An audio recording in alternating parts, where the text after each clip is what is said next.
Thank you so much, Darcel. Welcome to Friends School.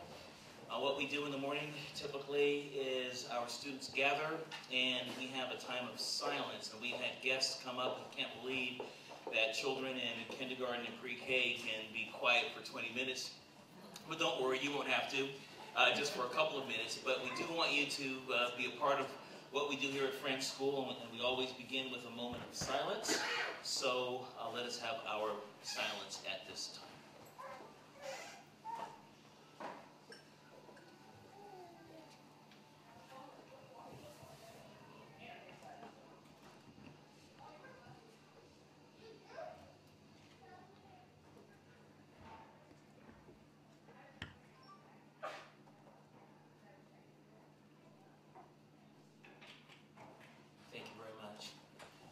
Well, thank you for coming to Grandperson's Day, and this is such an important day in the life of our school.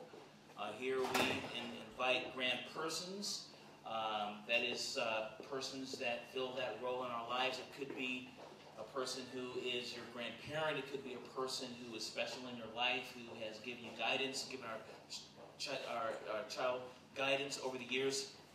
And we invite them here so that you can see what we're doing with your children. Friends School is a very special place. It's been here for almost 48 years now, educating children and really leading education here in the city. And I came here, about 6 years ago now. Came here, just started to teach music. In fact, I was speaking with a grand person who said, "Aren't you the music teacher?" And I said, "Well, I was for a while." And they said, "Well, what are you doing now?" I said, "Well, I'm the head of school now." And she patted me on the back, I think kind of, encouraging me. It's a very challenging job, but I couldn't ask for anything more thrilling, more rewarding than educating our children.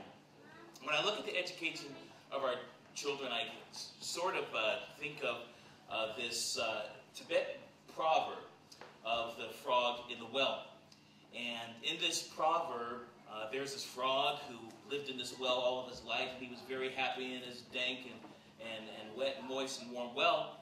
And then one day he's greeted by something very unusual, and it is another frog.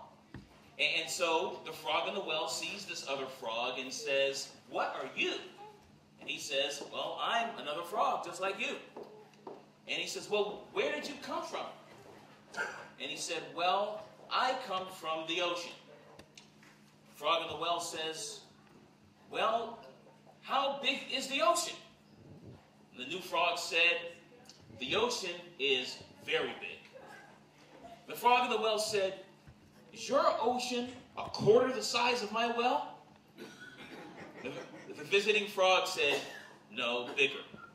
He says, "Is it half the size of my well?" He said, "No, it's bigger."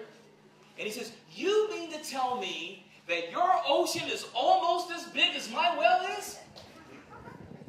And the visiting frog said, "No, my ocean is bigger than your well. In fact, it is so much bigger that you probably would not believe how much bigger my ocean is than your well." So the frog in the well scratched his little bumpy head and looked at him incredulously and said, "Okay, I'm going to go with you and see your ocean." And so for the first time, he comes out of his well, and they hop down the little road, and they finally get to the seashore. And according to the proverb, when the frog in the well saw the ocean, he immediately passed out in shock at how big the ocean is. And what we do here at Friends School is we partner with our students. We introduce them to marvelous things that they had never imagined. We let them know how big the world really is. And we do this actually by getting to know the students. We believe that there is genius in every student, that every student has a unique ability to do something that nobody else can do. And that requires us to do extra work as instructors to get to know them as individuals. There might be one person who's a genius in mathematics, another who's a genius in science, another who's a genius in the literary arts, but then there can be another person who isn't a genius in any of those things, but brings people together and reaches out into the community.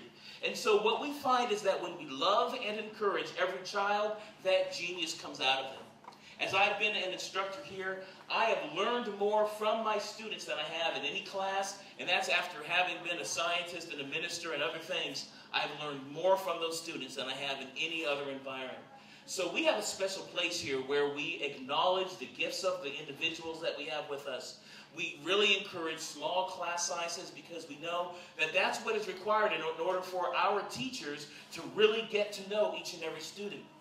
And as we know them, our curriculum is continually molded around the individual gifts of our students. So you might go to a public school or even another private school where they have this cookie-cutter curriculum and they want all of the students to conform to that, but we do the opposite. We learn who our students are and we mold our curriculum to them. And we find that when we love them and feed them and honor them for who they are, miraculous things happen. Our students, when they graduate from the 8th grade, they will go to the best schools in the area. Now, one grand person says, well, that's easy. That's Cass Tech. All right. I'll agree with you. Absolutely. Okay. So whatever you think that school is, that's where he'll go. But he or she will go. But they go to Cass, or they'll go to Renaissance. They'll go to a Country Day, or they'll go to a Cranbrook, they'll go to a Roper, or they'll go to a Liggett. And then when they graduate from there, they go to the very best colleges in the nation.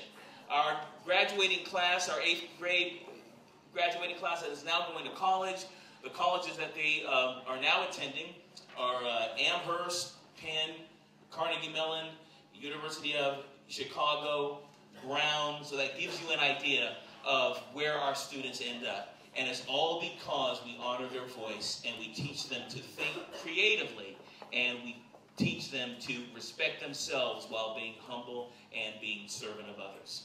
So it's an absolute honor being the head of school at Friends School, and we thank you for partnering with us by taking our children out of their wells and into a larger world. Now we have a wonderful program in store for you.